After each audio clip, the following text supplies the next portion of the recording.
And there we go, Boise Cascade. BCC is the ticker? Yeah, everybody knows that's wood involved or wood adjacent. It's wood products, right? So here we So go. nothing to do with this soap, which is my original thought. No, No, not no, no. Cascade. Do you not know these guys? Oh, this company, well, it seems like it's been around forever. Some version seems like it's been around forever, but it's actually, I'll show you, it's crazy. The current iteration is one of those things that only American type M&A could get you. So an $1.9 billion company these days. When I looked at this from the screen, I thought, oh, what kind of debt is this thing going to be loaded with, right? This company that does like construction materials. Not much. Net debt of barely anything. So that's pretty good. 4% dividend yield showing here, free cash flow yield of 13.4%. Stock price has gone steadily upward lately. You can see the direction of revenues here in the upper right over time, and positive margins creeping up here past the point that you would normally expect for a commodity type business. We'll talk about that and whether it lasts down a few slides down. When I saw that price going up, I thought, are investors just getting excited bidding this thing up because everything is all about this lumber shortage these days?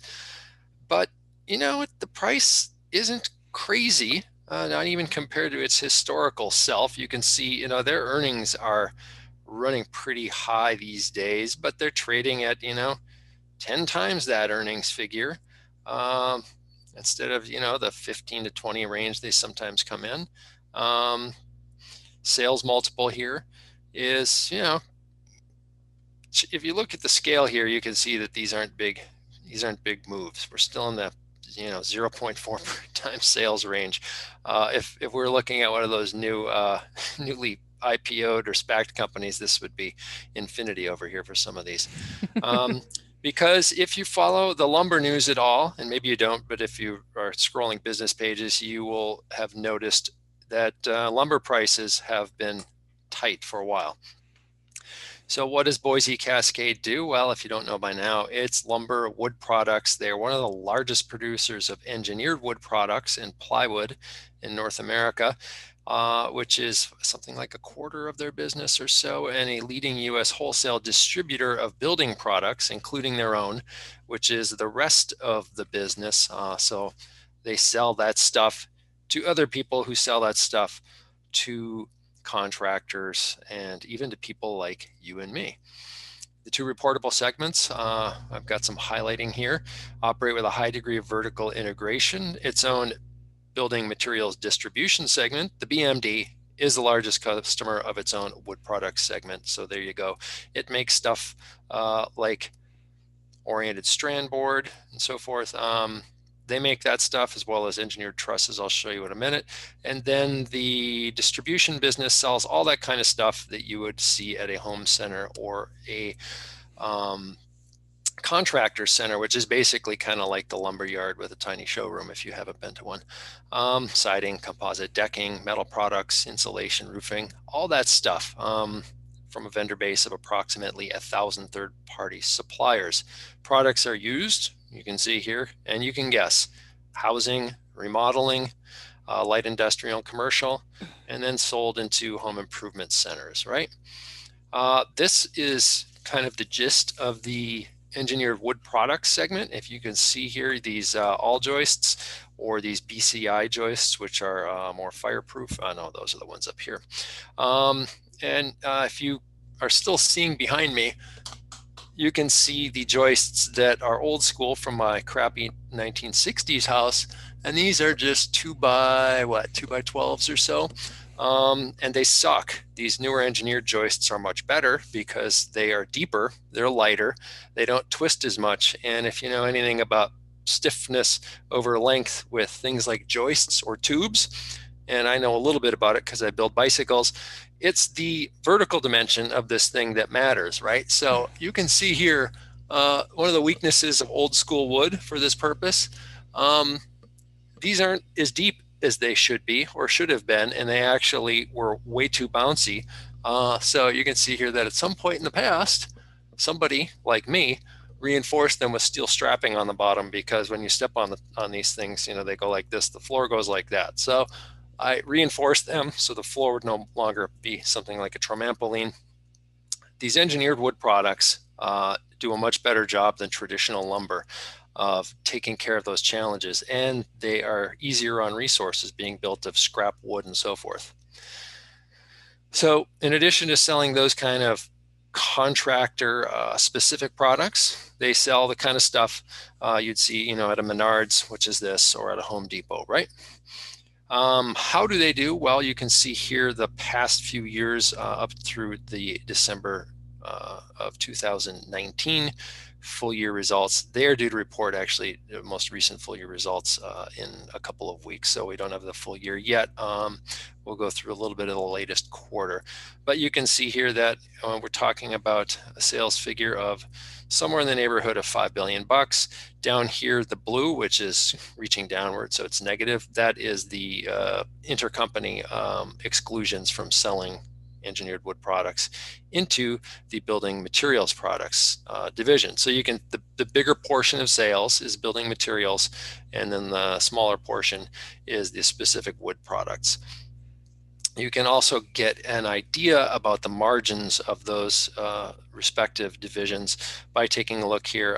This is the absolute EBITDA figure. So you see over here on the right, we were above somewhere around 110 million for wood products, and building materials about 100, almost 140. So sales were much larger. So the margins are clearly better here with engineered wood products, but still doing okay with the distribution business.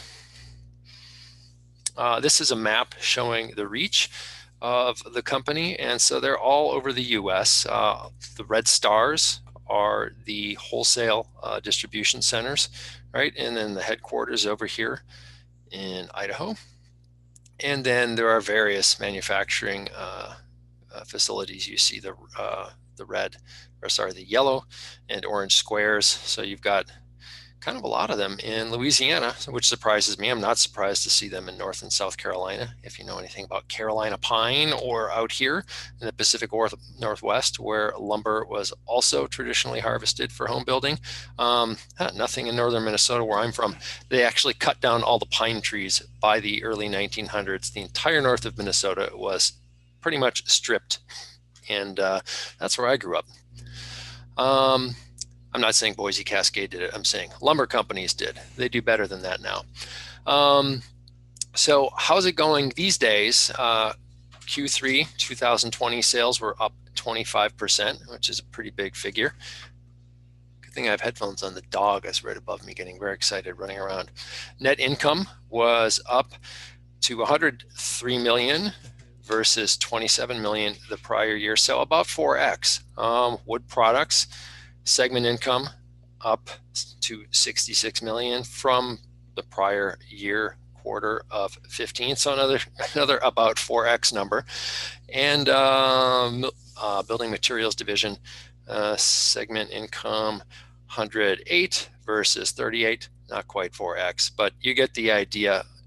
Things were going really well toward the end of this year. Some of that is attributable to pricing. You always have there's, like I said, there's vertical integration, they pointed out, but pricing fluctuations are both costs and benefits for these kinds of companies. And you can see here that just the sales prices went a little bit crazy in Q3 of 2020. Q4, it was getting better, but it may have gotten worse again. Wood pricing is always volatile, but it's been much more volatile than usual the past year or so. Did I go back too far? Nope. So this was the look toward the end of November. They thought, lumber composite prices are coming down. But given all the headlines, maybe they'll be back up. I haven't seen the latest news. All I know is it's still a challenge for contractors, home builders, as well as Boise Cascade. What's coming up? This is a fairly simple business, so I don't feel like I have to go into all the details of the folks running it and everything, the management. They make products, they try and sell them for more than it costs to make them. I like what I'm seeing here from the from management in terms of the outlook. They're saying, well, current consensus estimate for housing estimates is 1.32 million, up 2% from 2019, which sounds really sleepy, right? The company's fortunes are fairly directly tied to housing starts and builds. And so that sounds like, okay, a nice little company making a decent amount of cash flow and fairly slow growth for the next year. But I think that undersells what's going on just a little bit. So if you pay attention to the recent headlines, oh, here's my kiddo bringing me a Snickers. Thank you, hon. But I just brushed my teeth, so I'll save this for after the run. We're still looking probably at a housing shortage, especially with single family homes. We are still kind of in a hangover from that big housing bubble that popped. You can see here that Zillow, if you follow Zillow and Redfin, and I do, there have been very little supply of homes for them to sell. And part of that is because not a lot of new single family homes are being built, and you can't sort of get people shuffling from place to place if there's no place for them to go or for them to start. So this is still ongoing, and the Mortgage Bankers Association actually thinks that next year will be the first year since 2007 that we see above a million single family housing starts, and that we will get at least a couple more years of rising numbers. And everything I've seen from Zillow regarding demand for housing, even before COVID, really seemed to jumpstart housing demand in the US. Everything seems to me to indicate that there are several years at least of better than average sales coming for home builders, as well as for the folks who supply them, Boise Cascade being a prime example, which brings us back, as usual, to the snapshot on whether or not you think the stock price is decent. This is probably, shows you how a boring investor I can be at sometimes. This might be the one I'm most eager to buy, like as soon as my window of talking about it is over. A 4% dividend yield is not so bad. I see a very good near and probably medium-term trend going on, and a company that looks otherwise pretty well managed. I think this is a great boring small cap, and I'd be happy to put some money in this one myself, and may just do that early next week when I know I won't have violated our rules.